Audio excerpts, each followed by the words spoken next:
I'm very pragmatic about what does it take to make life work.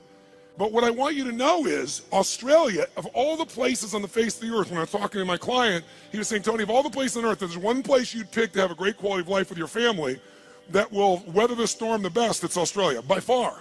You guys are in the best place on earth to make it through this situation and take advantage of it. But the real secret is, whether you suffer or whether you succeed is not going to be based on the season. Some people freeze to death in the middle of the winter. Other people ski and snowboard. It really comes down to what are you going to do? So as I was coming here, I was thinking, what can I do to show you how to take advantage of the season? What can I do to show you how you can absolutely, doesn't matter what the season is a bad season financially a good or bad time to start a business? Tell me, which one? When the economy is toughest, is it a good or bad time to start a business? You tell me. Which one? You go, well, of course, that's what he expects me to say is good. But it's the truth. If you look at the Fortune 1000 companies around the world, 65% of them were started in a depression or a recession. The reason is they were started with somebody when all the competition was freaking out. Somebody could start like Apple Computers in the middle of a recession with selling their Volkswagen bus and coming out with some ideas because everybody else was scared and wasn't willing to do whatever it took. Disney started in the depression. Right? Fortune magazine started in a depression. How are you going to build your fortune in the middle of a depression? It's why they're one of the strongest companies in the magazine business, and a business that's pretty horrible for most people. If you look at Microsoft, it was a recession. You look at the best and most powerful companies, it's because they understood something that's really critical, and that is, don't ask it be easier, ask and make yourself better. If you get strong during the tough time, you'll dominate for the rest of your life. But what I think would be useful is maybe walk you through a tool that I've got that I've developed over the years to turn companies around. And the fundamental tool is there are areas of your business, every one of you in this room, no matter what your business is, if you're in business, you're probably doing something well.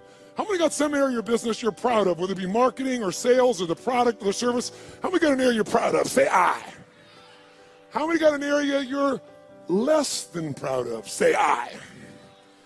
The challenge is, where does our energy go? To the areas we feel most skilled and powerful in, or least skilled and least powerful in? Which one?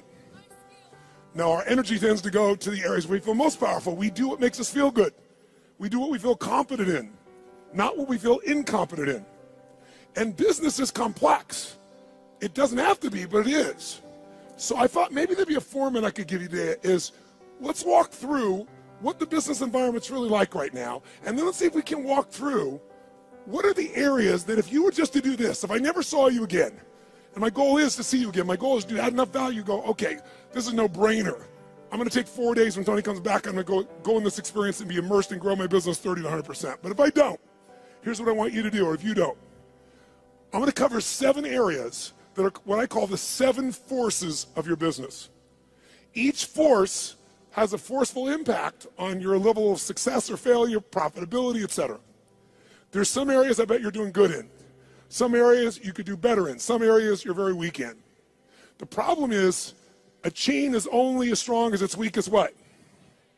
And in business, so many businesses go through challenges because those weak links are the ones that destroy you, not your strengths. It's true around the world, but actually Australian business is interesting, a little bit more intense than even business in the US in one category. What percentage of Australian businesses are still alive 5 years after they start? Who knows? What percentage of Australian businesses are still alive 5 years after they start? I'll give you a clue. 90% of all Australian businesses are gone in the first 5 years. If you and I are going to really make this thing work, it's that we got to look and say, okay, why do they fail? Why do so many businesses fail? Why is it? I mean, good-intentioned people, smart people, strong people, and yet they still fail. And many of them had good products, good services. They had great advantages when they start. They may have been successful for 3 or 4 or 5 years or even 10 years, and now they're gone. I will tell you what I've seen in my life, and I've had the privilege now of working around the world with 50 million people through my books and tapes and audio and video programs, but I've worked with 4 million people, 4 million from 100 different countries. over the last 34 years. I can clearly tell you there's patterns you don't miss when you've been with that many people and that many businesses. And the one pattern I can tell you above anything else is most businesses fail because they fail to anticipate what's coming. Write that down. Write down, anticipation is the ultimate power. If you fail to anticipate, no matter how smart you are, you're going to end up reacting and your business will pay the price. And the price in the sport we're in is death, death of the business, just like a gladiator. Now, what do I mean by this? Maybe I can show you what I mean by giving you an example that more people could relate to. I want you to sit up in your chair with some energy. So I know you're in it. Sit up in your chair with some energy. Make sure the person next to you's got some energy. And I want you to yell out, I, if this describes an experience you really have. And I want you to be honest. If it doesn't describe an experience you have, don't say anything. But if it describes an experience you have, I want you to raise your hand and go, I, all right? So here's my question. How many of you in this room have ever experienced the total and complete humiliation that comes when you play a video game against a child? How many have had this experience? Say I. How many have had this happen more than once? Say I. Who always wins when you play a video game against a child? Who? The child. Why? Is it because they're smarter, quicker, faster? In fact, don't even tell me why. Think about how the process occurs. First of all, you don't play many video games, so you're smart. You don't offer to be a part of this game. It usually occurs because one of your children, or you maybe you're an aunt or an uncle to someone, or a friend, and they say to you at Christmas time, Auntie, Unc, somebody, Mom, Dad, play this game with me. And you say, no, I don't play those games. You go enjoy it. I'm no good at it. And they go, no, it's really easy. Let me show you. And they hand you this little gun. They go, just choon, choon, choon, choon, choon, bam, bam, bam. You just shoot guys just like that. It's so easy. And they go, come on, do this with me. And finally, you acquiesce. And then what happens? You should know you're being set up when they say, you go first. And what happens? You pick up that gun, and these aliens come at you, choom, choom, choom, and you're dead usually in about 3.8 seconds. Now the child takes the gun. What happens?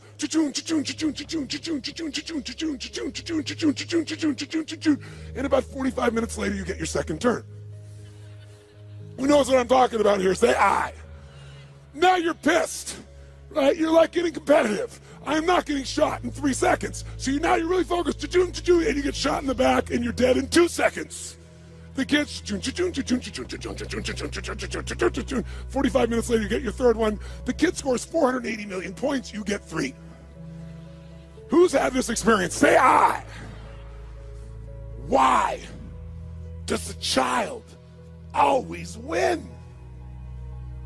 Is it because they're younger, faster, smarter, more flexible? Their minds are wired this way. No, listen to me. The child always wins because they played this game before. And because they played the game before, listen to me, keywords, they know the road ahead. And if you know the road ahead, you have the ultimate advantage over everyone around you. You must know the road ahead. Why? Because when you know the road ahead, you can anticipate. Write it down again. Anticipation is the ultimate advantage in business and in life. Anticipation, when you know the road ahead, you know what's coming. When you know what's coming, you can anticipate. When you can anticipate, what's the benefit of anticipation? When you anticipate, you're ahead of the game. If you're not anticipating, what do you have to do? React. And when you're in the game of business and you react, you're going to die. It's that simple. I don't care who you are. I don't care how long you've been in business. If you find yourself reacting, you're going to die. You're in business and you didn't anticipate some of the challenges coming up with technology, and all of a sudden it eats you up in a week, in a month. What you built 5, 10 years ago disappears. Who's seen this happen and knows what I'm talking about is real here? Say I. So we're talking about the most important skill of all here. Anticipation, because otherwise you're reacting. Why does the kid succeed? They played it so many times. Guess what they know when the game starts? First bad guy's here, second bad guy's here, third bad guy's here. They don't wait, they anticipate, and they take control. If there's one gift you could give yourself, It's to know this. Write this down if you would. The biggest chokehold in any business, is always the owner/leader. It's the owner-leader's psychology or skills.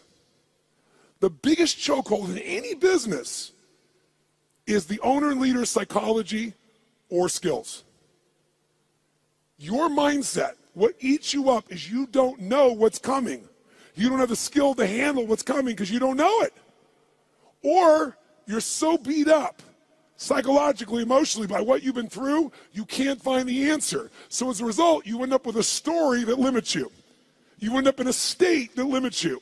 What's stopping the business, another way of saying this is the story, the state, and the strategy of the owner or the leader.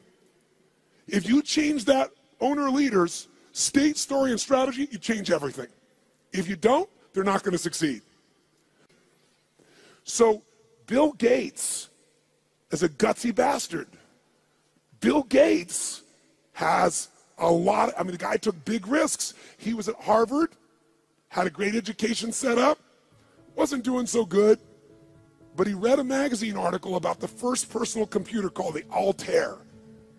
And as he read it, he said, you know what? I think this is the future. He anticipated the changes that would come in the future. But he had guts and he took a risk. That's why he's who he is. He called the guy up and he said, listen, I see you got this new computer. You guys need software for that. He said, I've written software for it that'll make it run perfectly. Was that true? Yes or no? It's total bullshit. He made it up. He was just being gutsy and saying, if I tell the guy I've got software and he says, come see me, I'm going to figure out how to do it. Pretty ballsy. Sure enough, the guy said, bring it to me in 3 weeks.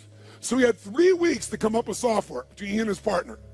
And he worked around the clock. And literally, when he went to Altair in New Mexico to show this software, he didn't have a computer to test it on. He didn't know if it was going to work for sure. Thank God for his future, it worked. It was a gutsy, risky thing. He invested all his time and energy. He blew off his school. He did everything. And thank God for him, it worked. But that didn't make him wealthy. You know what made him wealthy? Something called MS-DOS. MS-DOS was software that he did not write. He bought MS-DOS that made him $3.5 billion for $50,000. Bill Gates bought it for $50,000 from somebody else. He saw IBM and he was studying his competition. And he said, they think they're in the computer business. And I think the computer business is going to become a commodity at some point in the future. I want to control the intelligence that controls those computers. So what I'm going to do is I'll offer the software and I'll just go buy it from this kid over here. Now, $50,000 is a huge sum of money. Most business people don't have guts, they don't take risks, and they don't invest. He said, I got to do this. Rolled the dice, got it locked up, went to IBM and convinced them. Now, IBM wanted it. What did IBM want to do? They wanted to buy it from him. He said, no, I'll rent it to you. They said, no, no, no. He said, look, you're not in the software business anyway. You're in the computer business. You don't want software. Software changes. You don't know that area. Let me do this for you.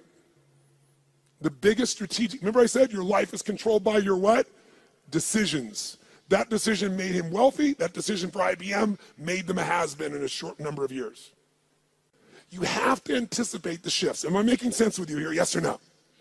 So, what's the solution? The solution, listen to me, is constant and never-ending improvement on the areas that control the success or failure of your business. Constant, never-ending improvement. It doesn't have to be huge, but it has to be constant.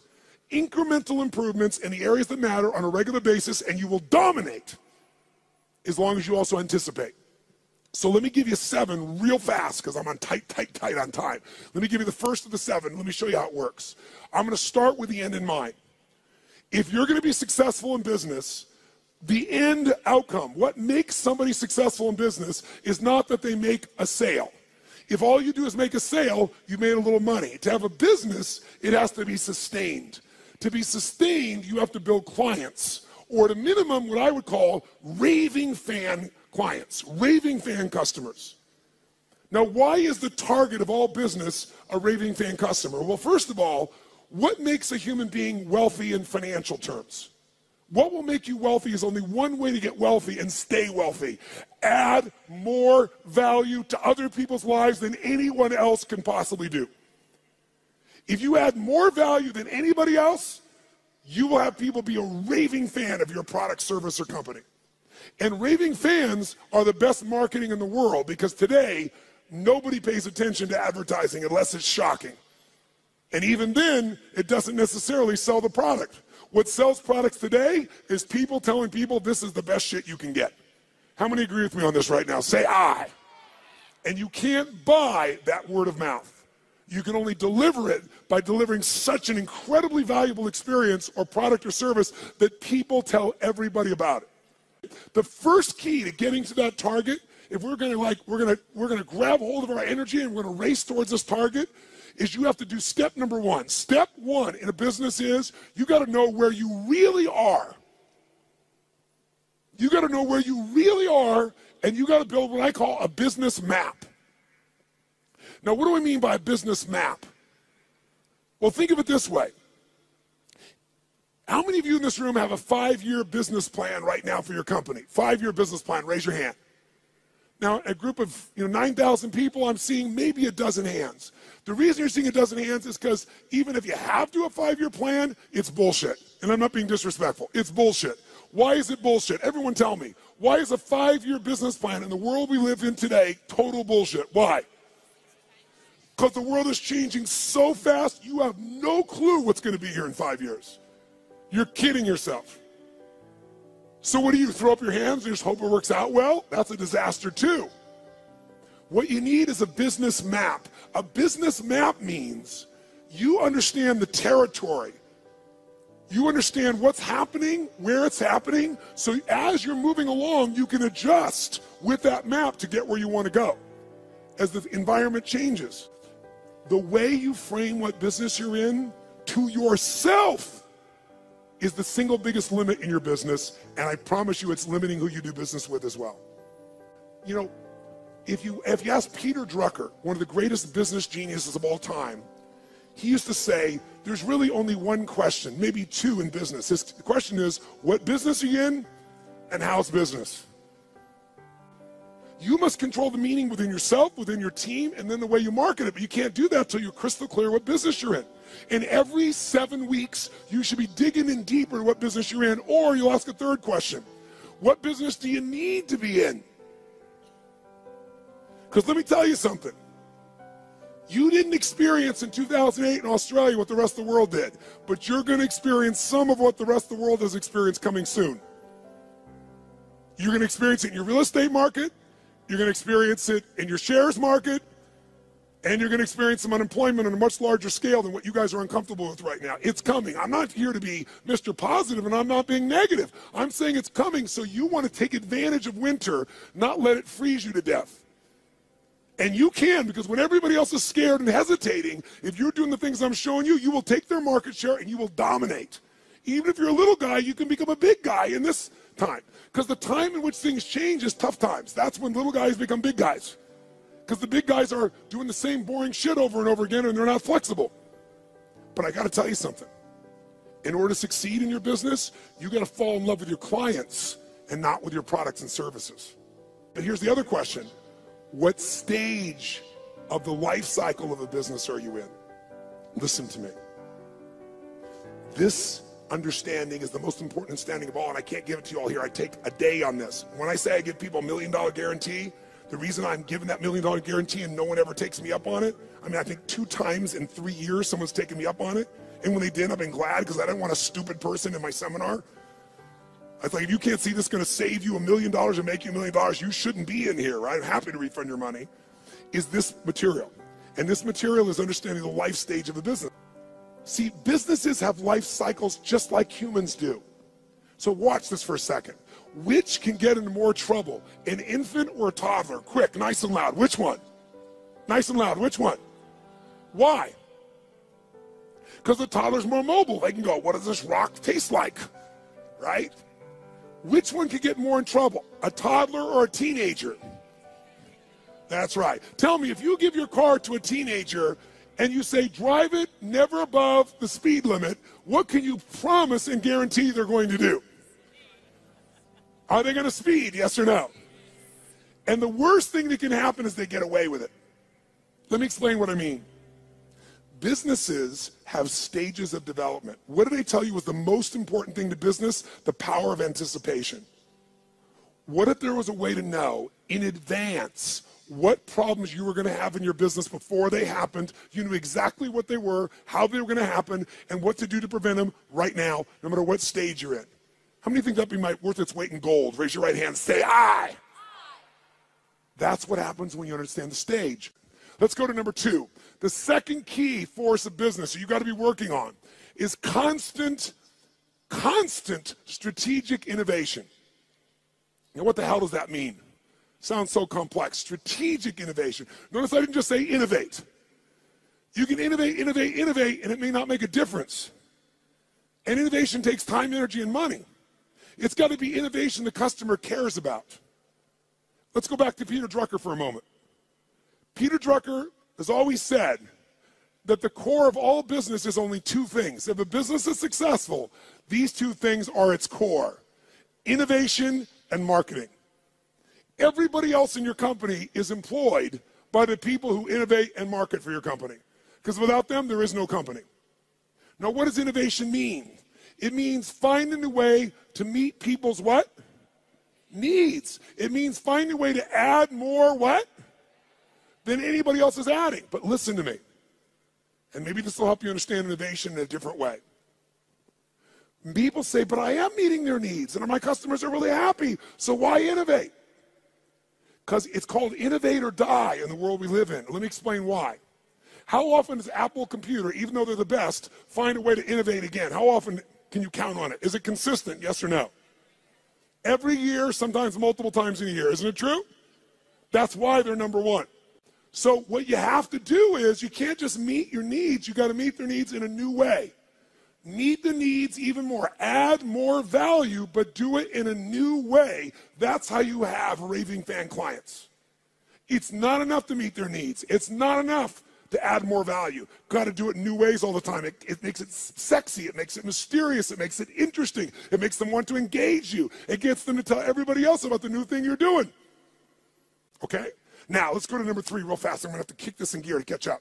So number 3 is, if you, what was it that we said Drucker said? All business is 2 things, innovation and what? Come on, guys, innovation and marketing. Answer this question for me. Does the best product or service always win? Yes or no? Nice and loud, yes or no? Which company always wins? McDonald's? Where does that shit come from? No, the best marketed product or service. For better or worse, and let's use McDonald's, okay, ma'am? That's a good example. Tell me something. Perfect example. Does McDonald's make the best tasting hamburger in the world? Notice we got a universal 9,000 person response. No. Is it the tastiest? Is it the best quality? Yes or no? But it is the best what? Marketed, as you would say, marketed in the world. I call it marketed. The point of the matter is, this company understands marketing, and even though they have a shit product, they got billions and billions and billions of people to eat that shit. Now, here's the problem with marketing today, and it's a significant problem. I want you to think about this. Does anybody know how many marketing messages the average person had to see 15 years ago? How many messages before they would start to seek you out to consider buying your product, where they would do something active to seek out your product? Does anybody know? 15 years ago, how many times did they have to see a message from you on average if you had a quality ad? The answer is 4. 15 years ago. Does anybody know what the number is today? 16. Now, what do you think that's done to companies' profitabilities? Add value. Does this make sense? Become an education marketer. Become someone that does value, because then you become the valued expert, not a stupid salesperson. because you're giving me something. And if you give me something, I want to give you something. I'd love to give you my business if you're going to give me something. But if you're just going to advertise, screw you. Raise your hand if you follow this. Say I. And then you don't have to go for 16 exposures. You can get somebody in one exposure. And they'll answer your emails. And they'll reach out to you. And you'll watch your business grow like you can't even dream. Force number 4 is the constant, never-ending improvement of sales and mastery systems. Sales mastery systems. Marketing is wonderful, but if you don't convert that marketing into sales, you don't have a business. Now, because of time, here's all I'll tell you on this one. We're going to give you that's valuable, that's simple. How about this? How many of you right now in this room have a business that's primarily done with no salespeople, all on the web? Raise your hand. No salespeople, all automated. Raise your hand if you have salespeople. If you have salespeople that work with you, the majority of you. If you have an automated business, no matter how good it is, you don't want a one-legged stool. A one-legged stool at one point can get in trouble and you collapse. You want at least 3 legs, and one of those legs, as a minimum, has got to be a sales team. Now, how can you grow, though, when you're a brand new small business or you've been around a while? Well, technology today allows us to be able to hire people to go to work for us literally 24/7, 365 all around the world. We literally have more than 150 people that work for one of my companies, all of which live in different parts of the world, all of which we know only by way of our experience of them, by way of Skype calls where we can see them and coach them, but we measure them better than the persons in the same room with us in the old days. We know what they're doing every moment. We know people are responding. We know everything because it's all fed to us by the web. We have virtual companies now.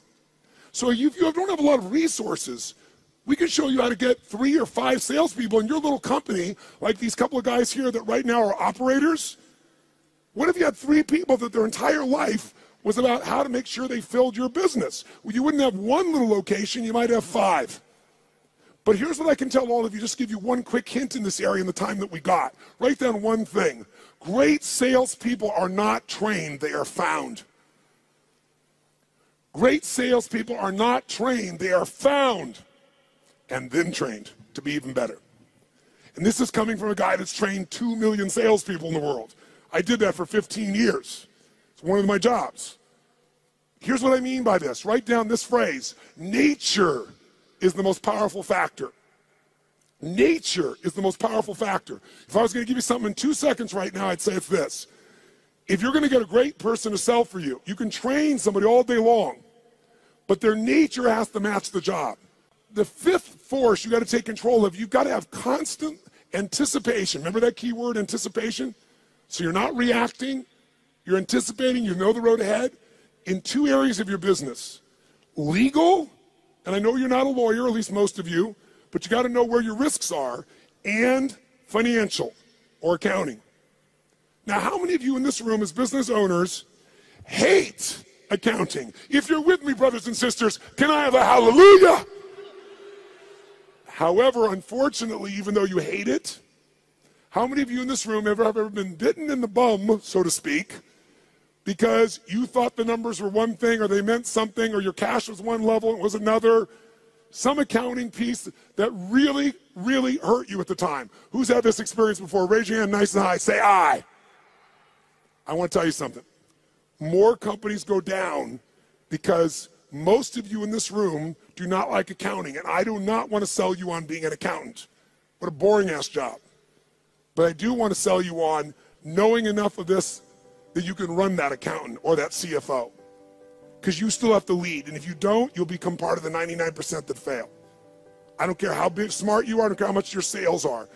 Learning how to manage your business includes the economics, and we take half a day and make it fun so that you can kick ass with any CFO or accountant, and you can ask them questions they don't know. Let me ask you 2 questions real fast. Question 1. How many of you have a specific day of the month that you always go through your financials and you never, ever miss on your business? Raise your hand. Keep your hand up and look around the room. It's not even 3% of the room that does this. That's why 99% go out of business.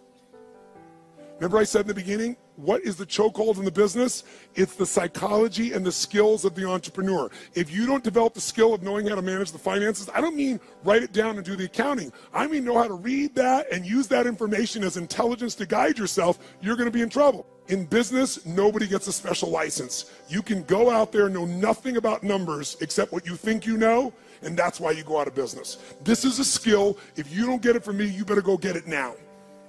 But I can give it to you in a fun way in half a day of the 4 days, where you'll be able to read financials and find stuff your accountant's not finding. And then what you want to find is the intelligence that allows you to know how to run your business more effectively. I'll give you a little clue. Who here knows the 3 documents you've got to see every single month to run your business? Raise your hand if you know the 3 and can name them. Look around the room. Look at this. We got 9,000 people in this room, and maybe 20% of you even know the documents. You don't review them, you don't even know what they are. Here, I'll give you a little gift, something that took me 20 years to figure out. Little gift. If you got a business that has a 20% margin of net profit, and most of you probably have a margin less than that, some of you maybe more than that. But if you have that, and you just cut 12% of your costs, 12% of your costs on a 20% margin company, you'll grow your profits by 50%, meaning you'll have a 30% margin. If you want to, listen to me, you want to grow your profits 50%, all you have to do is cut 12% of your costs. But you're never going to do that when you don't even look at your own financials. Let's go to the next one. Finally, number 6.